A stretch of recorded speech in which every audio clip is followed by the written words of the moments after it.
Tak mungkin sendiri membangun prasasti. Kota ini adalah akumulasi obsesi mewujudkan mimpi, menakar kepentingan dengan pelibatan partisipasi. Semua punya peran, tak sendiri. Antara legasi dan janji haruslah berjalan dengan harmoni. Selamat datang di Bangga Magelang. Saya Putri Ramadhani. Bagaimana kabar Anda pemirsa? Hari ini spesial sekali, kami mengundang Dr. DRA Eni Budi Orbawati MSI, pengamat politik dari Universitas Tidar. Kami akan membahas topik antara janji dan legasi kepemimpinan Wali Kota Sigit. Hanya untuk Anda, inilah Bangga Magelang, ruang rebuk. Baik pemirsa, seperti biasa saya ingin memberikan informasi menarik mengenai lukisan berbahan empon-empon yang tengah mendapatkan prestasi dari Leprit atau Lembaga Prestasi Dunia Indonesia dari Istingmedi. Jika Anda berminat, Anda bisa menghubungi kami di Magelang TV atau Anda juga langsung bisa datang ke Studio Arts Istingmedi di Borobudur. Alhamdulillah hari ini sudah bertemu dengan sosok yang sudah kami tunggu-tunggu, pengamat politik dari Universitas Tidar. Sebentar lagi, mungkin menghitung beberapa bulan lagi kita akan mengadakan pesta demokrasi. Betul. Meskipun berbeda, tak seperti yang dulu, tapi ini tetap pesta demokrasi. Tak sekedar seremonial, tapi ini akan melahirkan sosok baru, pemimpin baru.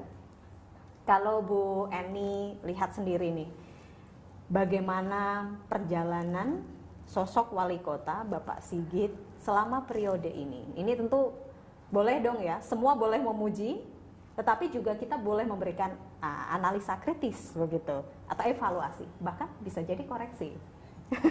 Seperti apa Bu Eni? Ya, terima kasih Mbak Putri panggilannya ya. Ya, jadi kalau kita melihat kepemimpinan periodenya Pak Sigit, terutama periode terakhir ya, tahun 2015 sampai tahun 2020 ini. Nah, ketika kita melihat apa yang dihasilkan, kan masyarakat kan melihat, ingin melihat ya. Betul. Nah, tentu kan kita tarik ke belakang. Jadi tarik ke belakangnya ketika beliau waktu menjadi calon itu berjanji apa? Nah, berjanji itu disampaikan dalam kampanye.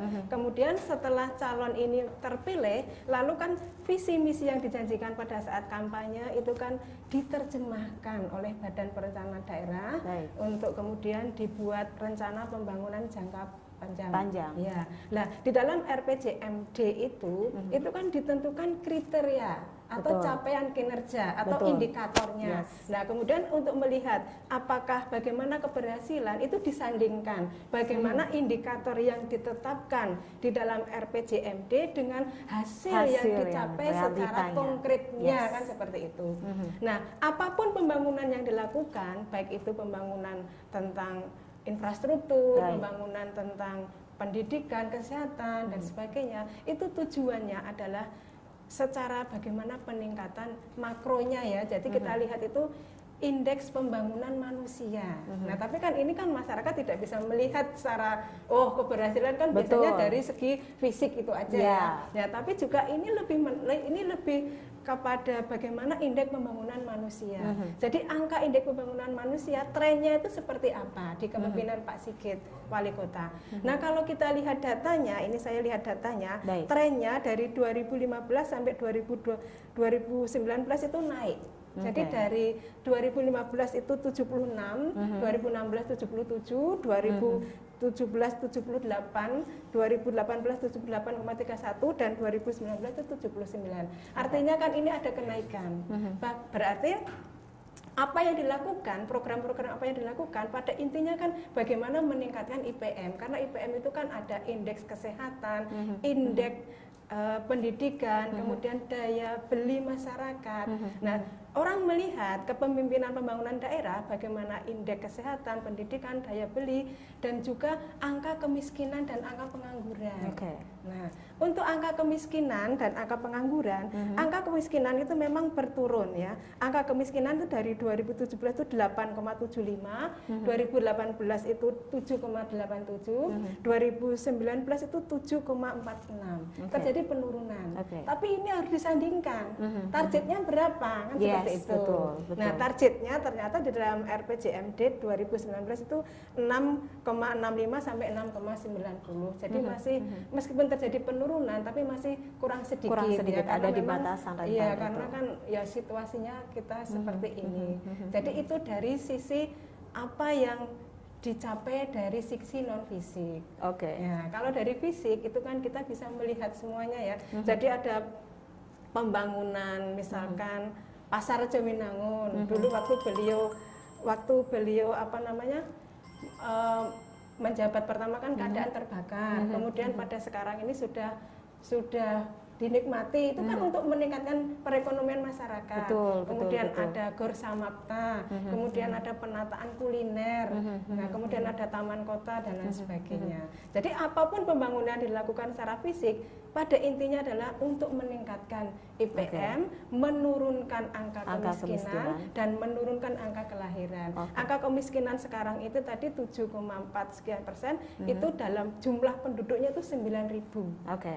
9.000 itu kalau jumlah penduduk Magelang 30.000 dibagi 17 kelurahan, berarti satu kelurahan kan penduduknya sekitar 1.700 sekian. Nah itu berarti 9.000 dibagi 1.700 sekian itu kan masih ada 5 kelurahan ya, kalau di total. Nah ini PR untuk kepemimpinan ke depan. Kalau dilihat tadi Ibu sempat menjelaskan fisik dan non fisik ini tetap memiliki kenaikan dan juga mendekati apa yang diharapkan begitu. Tapi kalau Ibu melihat sendiri dari sosok Wali Kota Sigit, Pak Sigit itu seperti apa Bu gaya kepemimpinan beliau?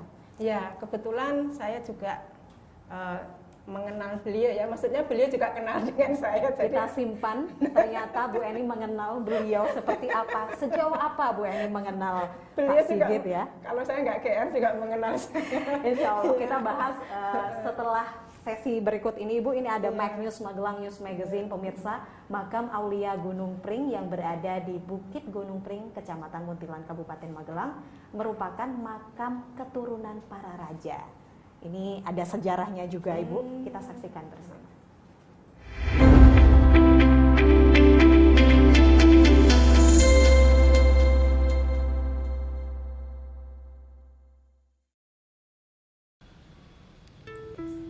Magelang, terdapat banyak destinasi wisata. Salah satunya wisata religi yang berada di Bukit Gunung Pring, Kecamatan Muntilan, Kabupaten Magelang. Makam ini termasuk makam Puroloyo atau makamnya keturunan para raja.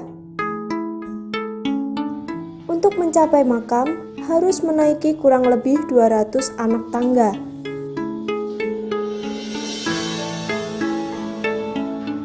Cikal bakal di makam tersebut adalah Kanjeng Gusti Pangeran Singosari atau yang sering disebut dengan Simbah Kyai Raden Santri.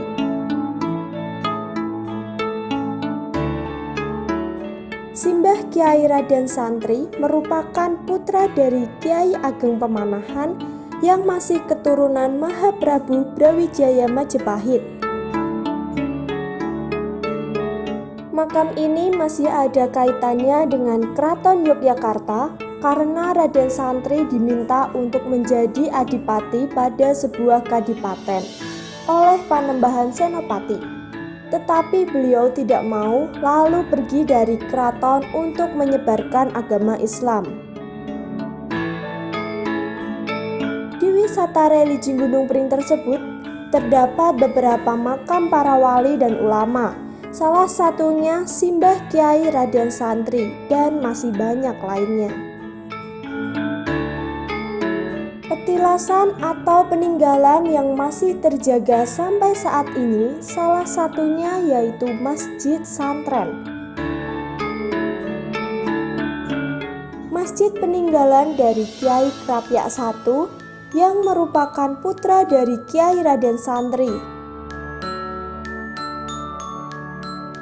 Masjid yang berukuran kurang lebih 404 meter persegi dibawa pulang ke Dusun Santren pada tahun 1618 Masehi. Hanya dibungkus dengan selembar kain kacu atau sapu tangan.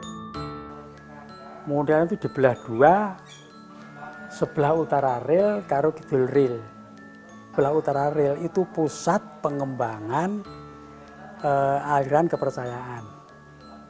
Pusat pengembangan Kejawen dan pusat pengembangan agama Katolik.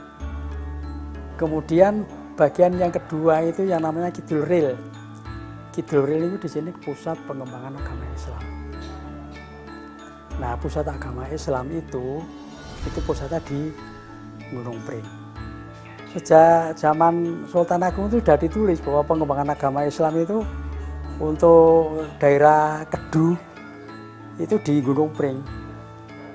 Gunung Pring. Lah, di sini kemudian muncul kok di sini kok terus ada yang namanya Raden Santri. Gitu. Raden Santri itu beliau itu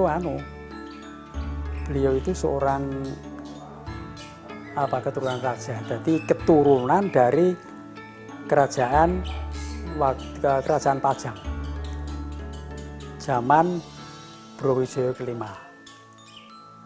Brawijaya kelima itu peralihan agama Hindu Buddha ke Islam. Ya, makanya pengembangan agama Islam itu di sini, di Gunung Pring.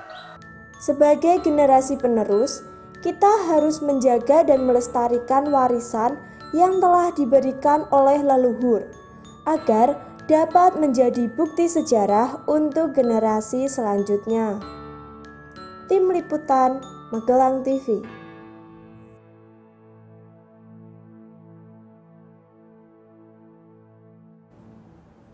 Baik pemirsa, itu tadi Mag News atau Magelang News Magazine masih bersama Ibu Eni, pengamat politik dari Universitas Tidar. Tadi sempat kita membahas bagaimana sosok Wali Kota Sigit dan bagaimana gaya kepemimpinan beliau gitu. Ini menjadi sorotan juga tentu saja di topik kita hari ini. Dan ternyata Bu Eni cukup mengenal beliau. Seperti apa Bu Eni? Ya, terima kasih. Jadi kalau dari pandangan saya, beliau itu cukup demokratis ya, artinya itu bisa menerima apa yang menjadi masukan dari masyarakat. Dan ini pun secara kepemerintahan ini juga dimasukkan ada namanya Magelang Lapor. Monggo Lapor. Monggo Lapor itu sebuah aplikasi. Bebas siapapun bisa melapor apapun. Misalkan, oh saya melihat kejadian di jalan lalu kita bisa monggo lapor. Itu kan sebuah bentuk demokrasi, bagaimana bisa masyarakat itu menyampaikan aspirasi. Terhubung kemana itu? Ya, terhubung ke Kominfo ya. Ya, nanti kan itu sudah ada. Nah, ini kaitannya dengan smart city. Jadi kan memang di dalam pelayanan publik itu kan memang terjadi inovasi-inovasi, termasuk juga mendapatkan top 99 itu Datago ya. Datago, karena saya juga pernah mengkaji, karena saya juga sebagai ketua Dewan Riset Daerah juga. Jadi saya mengkaji, Datago ternyata itu baru ada di Kota Magelang. Artinya kalau mahasiswa ini adik-adik mau mencari data, kita cukup lihat di Datago. Kalau kalau itu kan memudahkan birokrasi ya. Misalnya harus surat ini lah. Dan itu bisa diakses secara umum. Saya juga pernah mengakses. Nah, itu kan sosok beliau ya, jadi bisa menerima apa yang menjadi aspirasi dari masyarakat, dan ketika ada aspirasi dari masyarakat itu beliau juga kemudian tidak diam, lalu beliau bagaimana solusinya seperti itu. Ya. Ada contoh nggak Bu yang konkret? Yang apa? Mungkin contoh dari aplikasi tersebut, lalu Pak Wali sendiri yang kemudian merespon, misalkan, karena walaupun itu kan memang tidak langsung terhubung ke Pak Wali ya, kan ke Kominfo. Lalu, misalkan ada laporan, oh ini pohon kok jatuh di jalan, menutupi jalan, lalu kan ada yang laporan, oh ini kok ada genangan air, itu kan dulu pernah juga dimuat di beberapa media ya, ada genangan air hujan, ini ada banjir, itu kan kemudian ada laporan, langsung tindak lanjut seperti itu. Jadi kan ini bisa memotong jalur birokrasi. Kalau misalkan seperti itu, ini kan langsung menanggapi apa yang menjadi aspirasi, apa yang menjadi persoalan yang dihadapi masyarakat saat itu juga, itu kan bisa sampai ke kepala daerah. Betul. Adakah hal lain yang memang langsung beliau, mungkin ada sejenis pertemuan tatap muka dengan warga atau masyarakat lalu bisa mengeluhkan langsung ke beliau? Ya. Belum ada, Ibu? Misalkan ya ada program-program yang saya lihat itu ada program namanya ada Tilik Kampung ya. Tilik Kampung itu kan jalan-jalan Pak Wali dengan belusukan. Itu kan ketika Tilik Kampung itu kan bertemu dengan di tingkat kelurahan atau di tingkat RT RW. Itu kan bersentuhan saatnya langsung dengan masyarakat. Bagaimana bisa mendengar apa yang menjadi aspirasi warga. Jika dilihat track record sejauh ini dan dari 5 tahun yang lalu ya, 2015 hingga 2020, Ibu tadi sudah menjelaskan di awal secara general perkembangan Kota Magelang seperti apa dan sosok beliau seperti apa. Tentu Ibu juga sempat merecord waktu kampanye dulu, janji-janji yang beliau janjikan, salah satunya adalah fasilitas gratis untuk pendidikan dan kesehatan. Bagaimana menurut Ibu? Jadi kalau kita lihat ya, terutama fasilitas pendidikan, itu kan memang sudah gratis dari baik SPP-nya maupun perlengkapannya. Perlengkapannya itu meliputi seragam sekolah. Ya, seragam sekolah itu juga digratiskan. Nah, kemudian kalau fasilitas kesehatan, dulu kan ada ya namanya itu Jamkesda, Jaminan Kesehatan Daerah. Nah, ketika seorang warga itu tidak mempunyai jaminan apapun, entah itu menengah, entah itu miskin, kalau tidak mempunyai jaminan apapun, seandainya mendaftar ingin mempunyai Jamkesda itu pun bisa, tapi dengan syarat nanti di kelas 3 ya, di kelas 3 di RSU, itu di kelas 3. Jadi kalau ini saya Jamkesda, saya mau naik menjadi kelas 2, enggak bisa karena kan memang itu. Nah, tapi sebenarnya masalah pendidikan dan kesehatan itu kan sebenarnya sudah diamanatkan di dalam Undang-Undang Dasar 45. Pendidikan itu kan hak konstitusional warga, ya, dan di antara tujuan kita Indonesia adalah mencerdaskan kehidupan bangsa. Dan ada anggaran 20% baik APBN, APBD provinsi, APBD kabupaten atau kota itu kan untuk pendidikan. Jadi dari segi nasional itu sudah difasilitasi. Nah, kemudian bagaimana kemudian pemerintah daerah ini merespon, membuat suatu kebijakan, kemudian memanage.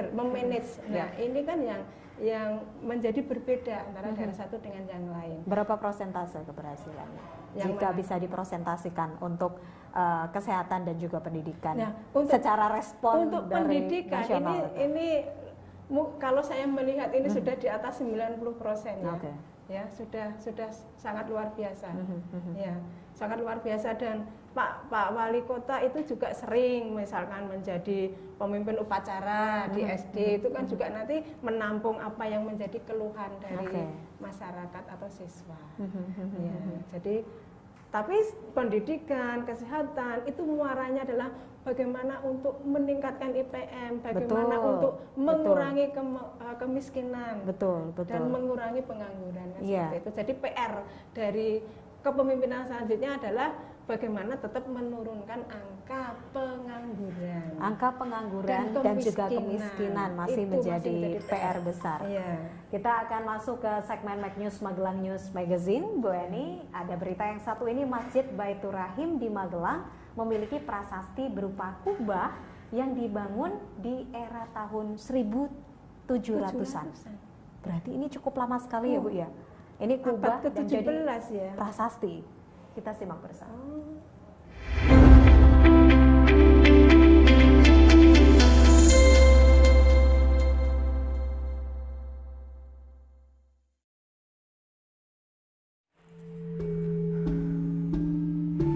Magelang memiliki banyak peninggalan bersejarah yang masih digunakan oleh masyarakat hingga saat ini. Salah satunya yaitu Masjid Baitur Rahim yang terletak di Dusun Gunung Bakal, Desa Sumber Arum, Tempuran, Kabupaten Magelang. Masjid Baitur Rahim dibangun sekitar tahun 1700 oleh Raden Sayyid Abdullah.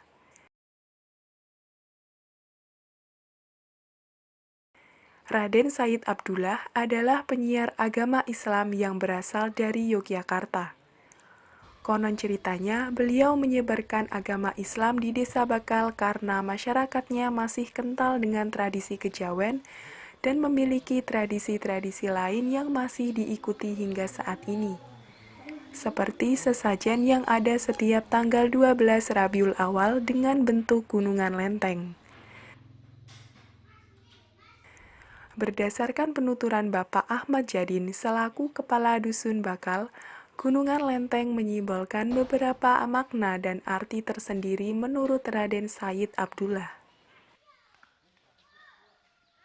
Konon dulu mriki niku masyarakat masih penganut paham kejawen, paham Hindu Buddha, terus tradisi-tradisi seperti menjelang panen atau setelah panen biasanya nggak usah sesajen-sesajen dan lain sebagainya. Kemudian sesajen-sesajen itu terus dirubah, diadakan tiap-tiap mboten setelah panen atau menjelang panen, tapi tiap-tiap tanggal 12 Rabiul Awal dengan bentuk gunungan lenteng, yang mana gunungan lenteng itu ya menyimbolkan beberapa makna, beberapa arti tersendiri menurut beliau Mbah Raden Said Abdullah. Di Masjid Baitur Rahim terdapat prasasti yang masih ada hingga saat ini, yaitu kubah yang dibuat sekitar tahun 1700. Terdapat pula prasasti lain berbentuk batu pahatan yang memiliki ukiran sandi-sandi di permukaannya. Di sebelah masjid terdapat makam pendiri dan tokoh-tokoh yang terlibat dalam pembangunan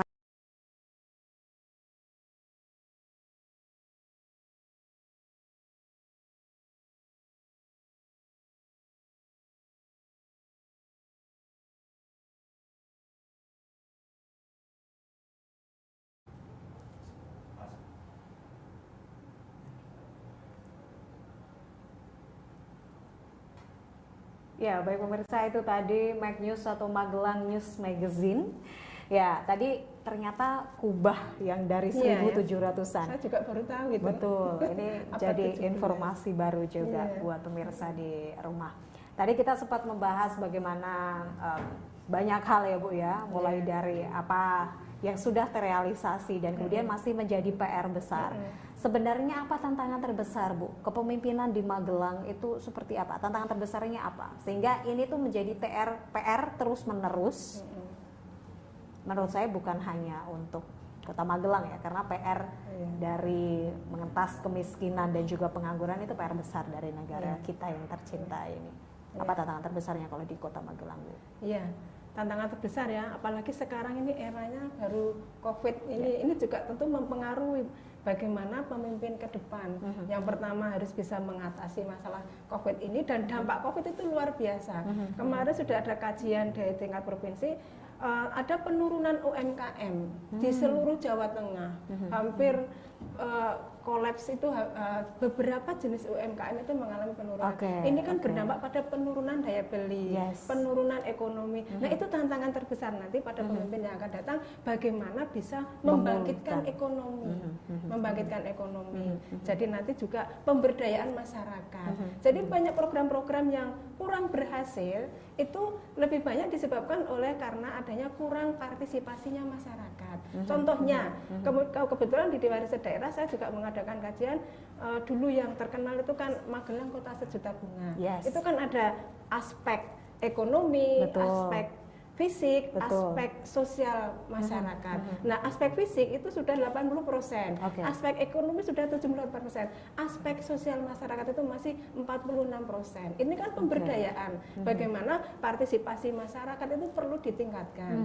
Demikian juga saya juga pernah mengkaji di Dewan Riset Daerah itu tentang persampahan.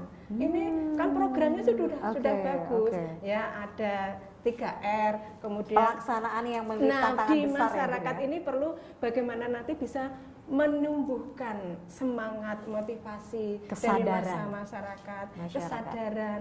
Ya, itu nanti semuanya akan berkorelasi atau berujung pada peningkatan pendapatan. Ya.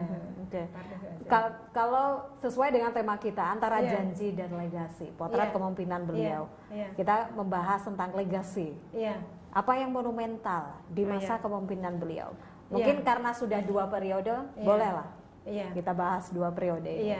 Terima kasih. Jadi kalau seperti yang sudah saya sampaikan tadi, yang pertama kalau kita legasi itu kan tidak hanya berupa fisik ya, sebetulnya kan berupa non fisik. Kita lihat Ki Hajar Dewantoro, ada Engang Sor Sun Tulodo, En Maje Mangun Pasar itu kan legasi yang diwariskan oleh Ki Hajar Dewantoro. Nah ini apa? Ini kan seperti yang saya tekankan tadi, ini pemimpin yang demokratis, ya. Jadi mampu bisa mendengar apa yang menjadi keluhan dan harapan dari masyarakat. Nah ini juga warisan. Artinya ini juga perlu untuk nanti dilanjutkan kepada kepemimpinan yang akan datang. Jadi memiliki sifat keterbukaan. Seorang pemimpin harus mempunyai sifat keterbukaan. Kemudian bisa menyelesaikan persoalan masyarakat. Nah kemudian juga dari sisi pelayanan publik ini ada smart city, itu juga lebih meningkat ya, meningkat tadi ada Datago ya, kemudian ada banyak sekali, ada Magelang Cerdas, ada aplikasi-aplikasi itu kan intinya kan memudahkan, memudahkan masyarakat di dalam dengan bantuan digital ya. Misalnya kita mau ke RSU, kita lihat bagaimana informasi ini kan kita bisa melihat di aplikasi. Nah itu kan legasi, bagaimana mewariskan. Ini sesuatu yang baik pelayanan publik yang nanti kami harapkan juga bisa dilanjutkan oleh kepemimpinan yang akan datang. Ya dari segi fisik ya seperti saya sampaikan tadi, ada Gor Samapta, ada pusat kuliner dan sebagainya. Nah itu nanti juga bagaimana pemimpin yang akan datang itu infrastruktur yang sudah dibangun itu nanti mampu memberdayakan masyarakat, mampu menghidupkan ekonomi masyarakat, mampu meningkatkan partisipasi, mampu menjawab permasalahan masyarakat juga. Jadi ini bisa disimpulkan masa kepemimpinan beliau cukup bisa mengurai permasalahan yang dirasa masyarakat dan juga tadi Ibu menjelaskan legasi secara fisik dan juga non fisik. Kalau tadi saya boleh sedikit tarik benang merah, Ibu menyebutkan bahwa beliau adalah pemimpin yang demokratis, pemimpin yang terbuka. Apakah pemimpin-pemimpin seperti ini yang dibutuhkan Magelang? Karena kalau kita tahu di wilayah tentu memiliki karakteristik yang berbeda-beda. Kalau di Magelang ini sebenarnya butuh pemimpin seperti apa, Bu? Selain demokratis dan terbuka. Jadi seorang pemimpin itu sebenarnya itu dua hal yang harus dia miliki. Yang pertama, dia mampu memimpin sistem pemerintahan daerah dalam arti mampu membuat kebijakan yang nanti dituangkan dalam peraturan daerah, karena peraturan daerah kan yang menetapkan kan kepala daerah bersama DPRD. Yang kedua, mampu memimpin birokrasi. Dan birokrasi itu kan manajemennya. Jadi programnya sudah dibuat, kebijakannya sudah dibuat, pelaksanaannya bagaimana? Itu juga butuh kepemimpinan. Jadi karena eksekutif itu kan tugasnya berat, mulai dari merencanakan, kemudian mengimplementasikan, kemudian anggarannya seperti apa, kemudian evaluasinya bagaimana. Nah, untuk bisa menggerakkan seperti itu dibutuhkan pemimpin yang mempunyai kekuatan, kemampuan untuk mengambil kebijakan dan kemampuan untuk memimpin birokrasi. Karena yang melakukan pembangunan itu adalah motornya itu ada di birokrat. Bagaimana bisa memimpin birokrasi? Luar biasa sekali. Itu juga sekaligus sebagai closing statement kita di episode Bangga Magelang edisi hari ini. Senang sekali saya bisa berbincang dengan Ibu Eni. Terima kasih, saya juga terima kasih ya diundang ke sini. Tentu saja. Pertama kali. Tentu saja. Ternyata kami yang beruntung juga. Terima kasih banyak Bu Eni. Terima kasih. Semoga bisa berjumpa lagi di kesempatan yang lebih baik. Terima kasih, terima kasih, terima kasih. Itu tadi pembicaraan kita dengan topik antara janji dan legasi, potret kepemimpinan Wali Kota Sikit. Banyak hal-hal positif yang bisa kita tarik dan menjadi evaluasi bersama untuk pemimpin di masa depan. Saya Putra Madani, sampai jumpa.